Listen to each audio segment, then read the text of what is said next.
दोस्तों ने मजाक उड़ाया, तेरा वॉलेट तो जादुई है। राहुल को दुकानदार की बात याद आई, बिना सोचे खर्च करोगे तो ये सिकुड़ जाएगा।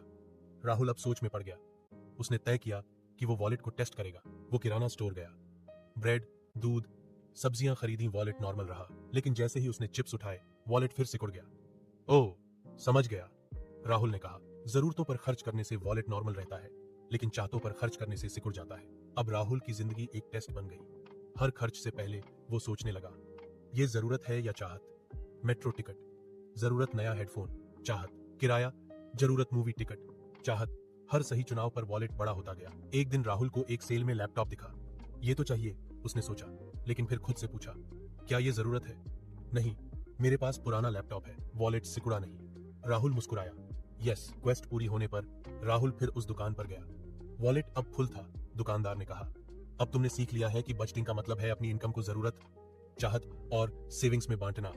राहुल ने सिर हिलाया। हाँ, अब मैं समझ गया। राहुल ने अपनी जिंदगी बदल दी। उसने 50-30-20 रूल अपनाया।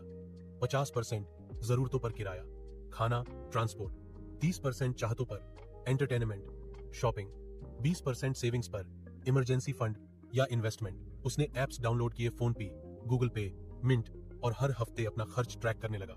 शुरू में मुश्किल लगी, लेकिन धीरे धीरे ये आदत बन गई। कुछ महीनों बाद राहुल की जिंदगी बदल गई। अब महीने के अंत में उसका वॉलेट खाली नहीं होता था, उसके पास सेविंग्स होती थी। वो दोस्तों को भी समझाने लगा, जरूरत और चाहत का फर्क समझो, बजटिंग से जिंदगी आसान हो जाती है। राहुल की कहानी हमें बताती है कि पैसा सिर्फ खर्च करने की चीज नहीं है, बल्कि सही तरीके से मैनेज करने का जरिया है। जादुई वॉलेट असल में एक प्रतीक था हमारी फाइनेंशियल डिसिप्लिन का। इस कहानी में राहुल ने जो सीखा वो हम सबके लिए सबक है।